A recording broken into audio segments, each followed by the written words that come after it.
제약바이오 대장주인 삼성바이오로직스, HLB 주가가 상승세다. 주춤했던 제약바이오주 반전의 시작일까? 제약바이오주 강세 배경과 투자 전략을 긴급 점검한다. 업종별 키 맞추기 이루어지고 있는 중이다. 생각보다 빨리 이루어지고 있다라고 앞서 저희가 전해드렸죠. 오늘은 제약바이오가 고개를 들고 있는데 그에 대한 이야기는 프라임스탁 정태근 팀장과 함께 해볼게요. 안녕하세요. 네, 팀장 오늘 제가 이 이슈를 보면서 삼성바이오로직스 마저 간다로 좀 이야기를 해보자 했어요. 이 큰 대장주도 그 횡보를 끝내고 오늘 52주 신고가를 기록을 했는데 특별하게 뭐 개별적인 이슈는 없더라고요. 상승의 요인을 꼽아본다면 뭐가 있을까요? 아마 지금 뭐 뚜렷하게 뭐 이런 이유로 올라간다는 그거는 아마 안 나올 거예요. 그래서 저도 이 질문을 받고 되게 고민을 많이 했거든요. 없애가지고 되게 난감했는데 이게 이런 말씀 드려도 될지 모르겠지만 이유는 좀 갖다 붙이기 나름일 것 같아요. 지금 오늘뿐만 아니라 최근에 나온 뉴스를 종합해서 다 말씀드려야 될 것 같은데 일단 아시다시피 내년 1월 1월 13일 전후로 해서 JP모건 헬스케어 컨퍼런스가 이제 개최가 예정이 돼 있습니다. 그러다 보니까 여기에 참여하는 업체들 그리고 여기에서 또 앞으로도 바이오 신약에 대한 방향성 뭐 이런 부분들 얘기를 하게 되면서 뭐 기대감들이 나올 것이라는 그런 이슈도 있고요. 그리고 또 어떤 리포트를 보니까 또 이런 것들이 있더라고요. 내년부터는 삼성바이오로직스라든지 셀트리온 중심으로 한 대형 제약사들의 그 실적 개선이 이루어질 것이다. 그러니까 실적 랠리가 진행이 될 것이다. 그러니까 실적에 대한 턴어라운드가 진행이 될 것이다. 뭐 이런 얘기도 좀 있더라고요. 그래서 이런 그 대형 제약사들의 실적 개선 효과가 낙수 효과로 발생이 되게 되면서 전반적으로 중소형 제약사들 같은 경우도 투심을 호전시킬 것이다. 뭐 이런 얘기도 있고요. 그리고 아시다시피 내년 초에 이번 시간에도 다뤘었는데 SK바이오팜 다뤘었는데 SK바이오팜이 지금 상반기 중으로 IPO도 진행이 되고 있거든요. 그래서 최근에 보시면 아시겠지만은 중소형 그 바이오 제약사라 해야 될까요? 지금 IPO가 계속 진행이 되고 있는데 뭐 블록버스터라는 얘기를 정도로 상당히 크게 좀 이슈가 되고 있는 상황인데 SK바이오팜의 어떤 그 상반기 중 IPO 진행 뭐 이런 부분들도 좀 모멘텀으로 작용이 되는 것 같아요. 그리고 삼성바이오로직스 같은 경우는 오늘 짤막하게 나오던데 삼성 바이오에피스 있잖아요. 자회사가 지금 유방암 바이오시밀러를 전 세계 최초 WHGO 품질 인증을 받았다는 이슈도 나오게 되면서 뭐 여러 가지 복합적으로 좀 작용이 되는 것 같아요. 근데 제가 봤을 때는 업종 순환매인 것 같아요. 업종 순환매가 가장 큰 이유인데 그래도 좀 찾아보자면은 이러한 개별적인 모멘텀을 갖고 있는 삼성바이오로직스입니다. 말씀하시길 요즘 많이들 그래요. 중소형 제약사들도 좋지만 실적 나오는 대형주들 2020년에 주도할 것이다. 미리 좀 사보자라는 이야기 저도 좀 들었거든요. 삼성바이오로직스도 그중에 하나인데 이 동사의 실적도 좋지만 자회사인 삼성바이오피스의 실적도 좋아진다고 들었거든요. 어떻습니까? 지금 바이오시밀러가 지금 셀트리온처럼 바이오피스 같은 경우 2개 정도 현재 예정이 돼 있거든요. 방금 말씀드린 유방암에 대한 바이오시밀러도 있고 다른 그 휴미라 시밀러 이제 진행이 되고 있는 상황이거든요. 그래서 지금 이런 임상이 진행이 되고 시판 허가까지 받게 되는 상황에서 지금 삼성바이오로직스가 이제 내년에 제3공장까지 돌아갈 예정이거든요. 그러면은 자회사를 통해서 바이오시밀러를 개발을 하고 그리고 그 부분으로 생산할 수 있는 삼성바이오로직스가 공장을 가지고 있고 그리고 세일즈는 당연히 이재용 부회장이라든지 이쪽에서 하겠죠.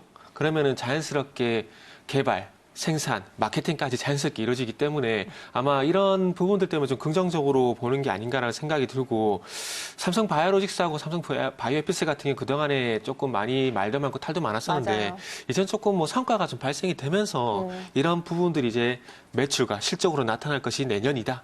그런 전망들이 좀 많이 나온 것 같아요. 이 회계 논란으로 좀 힘들었던 삼성바이오로직스고 대외적인 것으로 봤을 때는 이제 미국에서 약가 인하에 대한 움직임, 바이오시밀러에 대한 경쟁 심화로 인해서 힘들었었거든요. 근데 내년부터 실적이 나오고 숫자가 나와준다면은 2020년에는 악재보다 호재거리가 더 많을까요? 지금 분위기는 그렇게 봐야 되겠죠. 제가 올해 같은 경우에 연초에 좀 만족해보다가 시간이 지날수록 연말로 갈수록 나쁘지 않다라는 얘기를 좀 드렸거든요. 나쁘지 않아요. 그럼 내년엔 좋아질까요? 일단은 나쁘지 않다라면 좋아질 가능성도 있다라고 좀 봐야 되겠죠.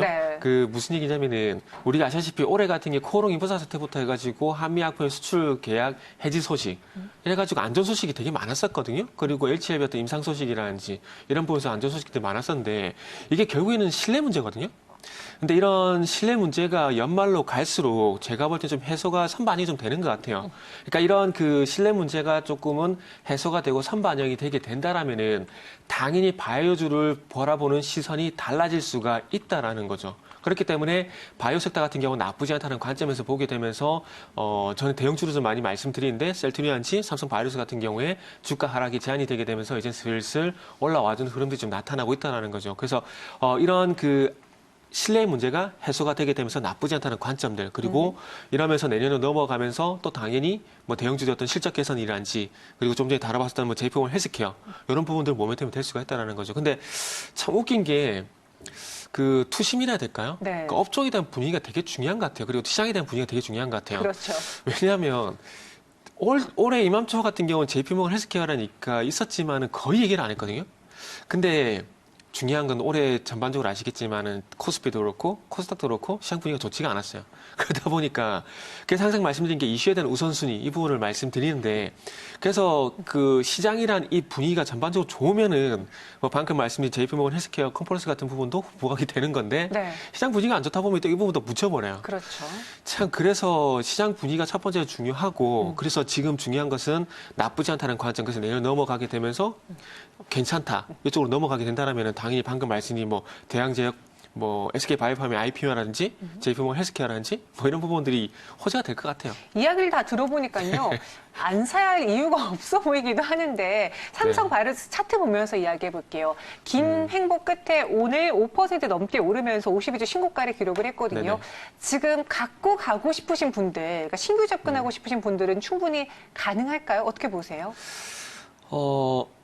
나쁘지 않다라는 관점에서 보게 된다면 충분히 접근은 가능해요. 그리고 지금 그 삼성 바이오로스 차트를 좀 보면서 말씀드릴 건데, 네. 조금 전에 제가 삼성 그 바이오 제약사들의 분위기가 안 좋았다가 연말로 가게 되면서 신뢰가 좀 회복이 되게 되면서 반등이 나오고 있다고 말씀드렸는데, 지금 보시면 아시겠지만 차트를 보시면 작년 3월 달부터 삼성 바이오로스가 60만 원 고점을 찍고 쭉 하락을 했거든요. 맞아요. 근데 이 부분은 어차피 주가가 많이 급등한 부분들에 대해서 영향을 받게 되면서 뭐 작년 같은 게 빠졌지만 올해 같은 경우에는 아시다시피 주가가 하락한 이유가 전반적으로 그 코오롱 인버서 사태라든지 한미약품의 기술 수출 계약 해지, 그리고 HF에 했던 임상 중단 소식 이런 부분에서 좀 좋지가, 상반기는 좋지가 않았어요. 그런데 중반으로 넘어가게 되면서 셀트리온과 삼성 바이오로스가 전반적인 반등이 나섰는데, 이 부분이 신뢰에 대한 문제가 조금 해소가 되게 되면서 반등이 나섰다라는 거죠. 근데 이 부분이 저는 지금도 지속이 되고 있다고 봐요. 그렇기 때문에 뭐 내년 초까지 잃어버렸던 신뢰에 대한 부분들이 회복이 되면서 반등이 나설 건데, 결국 중요한 건 좋다라고 판단을 하는 거는 삼성 바이오로스 기준으로 보게 되면 이 60만 원을 돌파를 하느냐?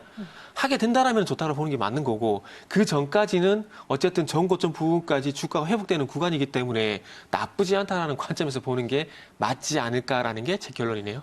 기억에 남는 단어는 나쁘지 않다네요. 삼성 바이오로스 이야기해봤고요.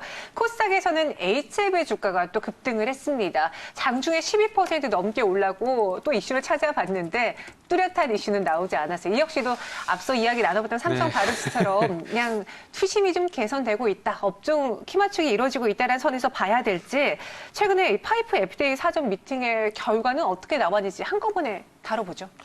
네, 그래서 오늘 같은 주제가 되게 좀 난감하네 이런 표현을 좀 쓰고 싶은데, 네.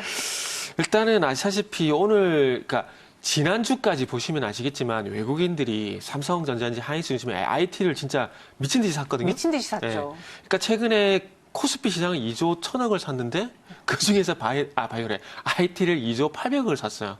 그러니까 IT에 거의 몰빵을 한 거예요. 근데 네. 이번 주 딱 넘어서도 바뀐 게 IT에서 오늘은 바이오를 사더라고요. 이게 무슨 얘기일까요? 그러니까 외국인들도 지금 순환매 한다는 거예요. 갈아타기 한다라는 거예요. 그러니까 순환매라고 보는 게 맞다라고 생각이 좀 들고, 그리고 뭐 굳이 또 이유를 하나 찾자라면은 지금 HLB의 자회사가 엘레바가 있잖아요. 엘레바가 JP모건 헬스케어 컨퍼런스에 참여를 하게 되면서 리보세라닙을 이제 또 세일즈를 한다. 뭐 그런 얘기들이 나오는데, 뭐 굳이 이유를 대자면 그런 건 것 같아요. 그리고 말씀하셨듯이 HLB5, FDA, NDA 이 부분도 진행이 될 건데, 굳이 또 이유를 갖다 붙이자면 그런 부분도 이유가 좀 될 수 있을 것 같고요.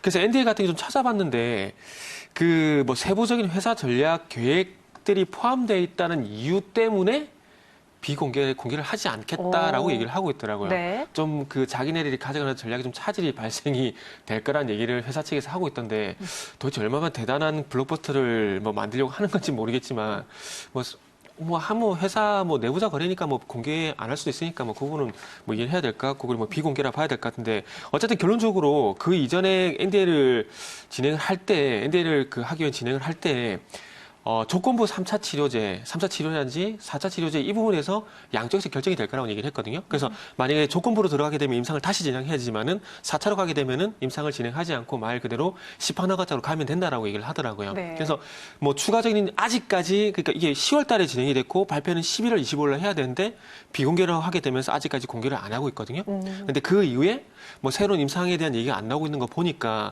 조건부가 아니라 4차 치료제 쪽으로 넘어간 게 아닌가라고 추측만 할 수 있을 것 같아요. 그리고 NDA 같은 경우는 12월 달에 하는 것처럼 얘기가 나왔었는데 네. 또 내년 3월 달에 할 거라고 얘기를 하는 거 보니까 모르겠어요. 이 부분을 제가 만약에 알고 얘기한다라면은 진짜 이게 내부자 거래거든요. 저희는 모르는 걸로 해야겠네요. 그죠. 그래서 이거는 그냥 우리가 말 그대로 추측만 해보는 게 맞을 것 같아요. 네. 말씀하시기에 이제 업종 순환매 속에서 투자 심리도 굉장히 큰 역할을 하고 있다라고 네. 하셨잖아요. 그로 인해서 그런지 요즘 신규 상장하는 제약바이오주도 많고요. 네. 새내기주 안에서 들썩이는 종목들도 많은데 이러한 새내기주들도 접근 가능한 것인지 제약바이오에 대한 투자 전략 전체적으로 정리해보죠. 저는 개인적으로 대형주를 그러니까 그동안 바이오주 얘기했을 때 계속 대형주를 말씀드렸는데 네. 그러니까 삼성바이오로스 셀트리온 중심으로 먼저 봐야 될 것 같아요. 그들 먼저. 네, 왜냐하면은 그러니까 아까 전에 제가 JP모건 헬스케어를 올해 그리고 내년을 예를 들게 되면 시장 분위기 중요하다고 말씀드렸잖아요. 그러면은 삼성바이오로스라든지 그리고 셀트리온과 같은 이 대형주들이 상승을 하게 되면서 전반적으로 시장을 이끌어줘야 그 후광 효과로 중소형 제약사도 같이 따라갈 수가 있다라는 거죠. 물론 HLB라든지 헬릭스미스 같은 이런 종목, 그러니까 특이한 케이스를 제외하고는 전반적으로 분위기가 상당히 중요하다고 생각이 들기 때문에 일단은 대형주 중심적으로 이렇게 상승이 나왔을 때 신규 상장 종목들도 가능하다 생각이 들고요. 그리고 지금 지난번 IPO를 했던 티움바이오. 네. 까지 종목들 같은 경우는 상장하고 난 다음에 초반에 급등세 상가는 흐름이 나왔거든요. 근데 아시겠지만 어제 상장한 브릿지바이오 테라피틱스. 네. 테라피틱스 같은 경우는 좀 더 지켜봐야 알겠지만은 어저께 하락으로 끝이 났거든요. 맞아요. 그래서 분위기가 어찌 보면은 신규 상장 중소형주였던 종목들보다는 조금 이제는 대형주 쪽으로 분위기가 넘어가는 게 아닌가라는 그런 심리가 제가 볼 때는 브릿지바이오 퓨틱스 이렇게 발음이 힘들죠. 요 종목이 그런 것을 좀 반영하는 게 아닌가라는 좀 생각이 드네요. 그래서 일단은 어쨌든 지금 분위기라면은 중소형주보다는 대형주 쪽으로 이슈가 발생될 가능성이 상당히 크고 그렇다면 상대적으로 상장을 하더라도 일단은 티움바이오 같은 급등세는 나타나지 않을 가능성이 높다. 저는 그렇게 말씀드리고 싶네요. 네, 새내기주를 쳐다보기보다는 대형주 쪽으로 실적이 나오는 종목 위주로 한번 보시면 좋을 것 같네요. 지금까지 정태근 팀장과 함께했습니다. 오늘 말씀 고맙습니다.